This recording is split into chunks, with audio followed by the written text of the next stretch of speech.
April 7th, 1 Samuel 19 and 20. 1 Samuel 19. Saul told his son Jonathan and all the attendants to kill David, but Jonathan had taken a great liking to David and warned him, "My father Saul is looking for a chance to kill you. Be on your guard tomorrow morning. Go into hiding and stay there. I will go out and stand with my father in the field where you are. I'll speak to him about you and will tell you what I find out." Jonathan spoke well of David to Saul his father, and said to him, "Let not the king do wrong to his servant David. He has not wronged you, and what he has done has benefited you greatly. He took his life in his hands when he killed the Philistine. The Lord won a great victory for all Israel, and you saw it and were glad. Why then would you do wrong to an innocent man like David by killing him for no reason?" Saul listened to Jonathan and took this oath, "As surely as the Lord lives, David will not be put to death." So Jonathan called David and told him the whole conversation. He brought him to Saul, and David was with Saul as before. Once more war broke out, and David went out and fought the Philistines. He struck them with such force that they fled before him. But an evil spirit from the Lord came on Saul as he was sitting in his house with his spear in his hand. While David was playing the lyre, Saul tried to pin him to the wall with his spear, but David eluded him, and Saul drove the spear into the wall. That night David made good his escape. Saul sent men to David's house to watch it and to kill him in the morning. But Michal, David's wife, warned him, "If you don't run for your life tonight, tomorrow you'll be killed." So Michal let David down through a window, and he fled and escaped. Then Michal took an idol and laid it on the bed, covering it with a garment and putting some goat's hair at the head. When Saul sent the men to capture David, Michal said, "He is ill." Then Saul sent the men back to see David and told him, "Bring him up to me in his bed so that I may kill him." But when the men entered, there was the idol in the bed, and at the head was some goat's hair. Saul said to Michal, "Why did you deceive me like this and send my enemy away so that he escaped?" Michal told him, "He said to me, 'Let me get away. Why should I kill you?'" When David had fled and made his escape, he went to Samuel at Ramah and told him all that Saul had done to him. Then he and Samuel went to Naioth and stayed there. Word came to Saul, "David is in Naioth at Ramah." So he sent men to capture him. But when they saw a group of prophets prophesying, with Samuel standing there as their leader, the Spirit of God came on Saul's men, and they also prophesied. Saul was told about it, and he sent more men, and they prophesied too. Saul sent men a third time, and they also prophesied. Finally, he himself left for Ramah and went to the great cistern at Siku. And he said, "Where are Samuel and David?" "Over at Naioth at Ramah," they said. So Saul went to Naioth at Ramah, but the Spirit of God came on him, and he walked along prophesying until he came to Naioth. He stripped off his garments, and he too prophesied in Samuel's presence. He lay naked all that day and all that night. This is why people say, "Is Saul also among the prophets?" 1 Samuel 20. Then David fled from Naioth at Ramah and went to Jonathan and asked, "What have I done? What is my crime? How have I wronged your father that he is trying to kill me?" "Never," Jonathan replied. "You are not going to die. Look, my father doesn't do anything, great or small, without letting me know. Why would he hide this from me? It isn't so." But David took an oath and said, "Your father knows very well that I have found favor in your eyes." And he has said to himself, "Jonathan must not know this, or he will be grieved.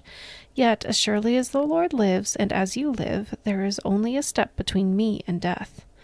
Jonathan said to David, "Whatever you want me to do, I'll do it for you." So David said, "Look, tomorrow is the new moon feast, and I am supposed to dine with the king, but let me go and hide in the field until the evening of the day after tomorrow. If your father misses me at all, tell him, 'David earnestly asked my permission to hurry to Bethlehem, his hometown, because an annual sacrifice is being made there for his whole clan.' If he says, 'Very well,' then your servant is safe. But if he loses his temper, you can be sure that he is determined to harm me. As for you, show kindness to your servant, for you have brought him into a covenant with you before the Lord. If I am guilty, then kill me yourself. Why hand me over to your father?" "Never," Jonathan said.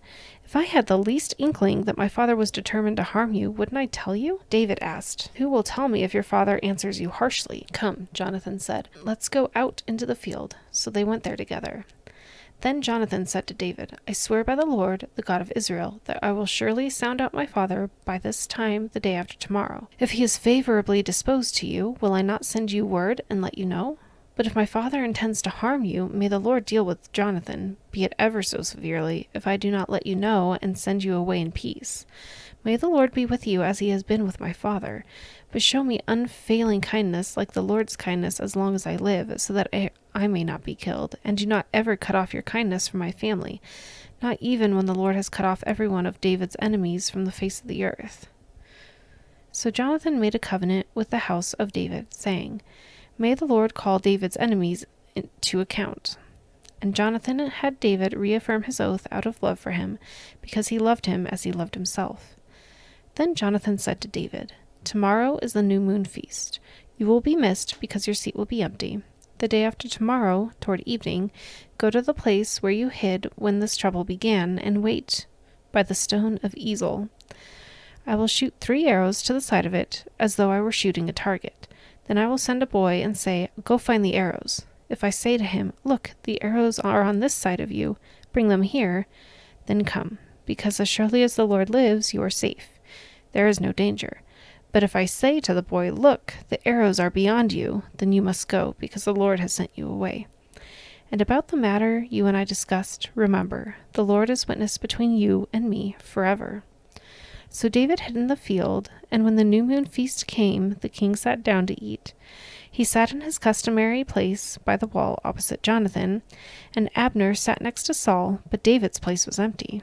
Saul said nothing that day, for he thought, Something must have happened to David to make him ceremonially unclean. Surely he is unclean. But the next day, the second day of the month, David's place was empty again. Then Saul said to his son Jonathan, Why hasn't the son of Jesse come to the meal, either yesterday or today? Jonathan answered, David earnestly asked me for permission to go to Bethlehem. He said, Let me go, because our family is observing a sacrifice in the town, and my brother has ordered me to be there. If I have found favor in your eyes, let me get away to see my brothers. That is why he has not come to the king's table.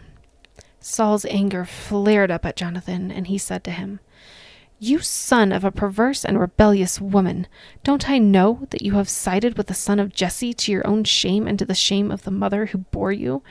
As long as the son of Jesse lives on this earth, neither you nor your kingdom will be established. Now send someone to bring him to me, for he must die. Why should he be put to death? What has he done? Jonathan asked his father. But Saul hurled his spear at him to kill him. Then Jonathan knew that his father intended to kill David. Jonathan got up from the table in fierce anger. On that second day of the feast he did not eat, because he was grieved at his father's shameful treatment of David. In the morning Jonathan went out to the field for his meeting with David. He had a small boy with him, and he said to the boy, Run and find the arrows I shoot. As the boy ran, he shot an arrow beyond him. When the boy came to the place where Jonathan's arrow had fallen, Jonathan called out after him, Isn't the arrow beyond you? Then he shouted, Hurry, go quickly, don't stop. The boy picked up the arrow and returned to his master. The boy knew nothing about all this, only Jonathan and David knew. Then Jonathan gave his weapons to the boy and said, Go, carry them back to town. After the boy had gone, David got up from the south side of the stone and bowed down before Jonathan 3 times, with his face to the ground. Then they kissed each other and wept together, but David wept the most. Jonathan said to David, Go in peace, for we have sworn friendship with each other in the name of the Lord, saying, The Lord is witness between you and me, and between your descendants and my descendants, forever. Then David left, and Jonathan went back to the town.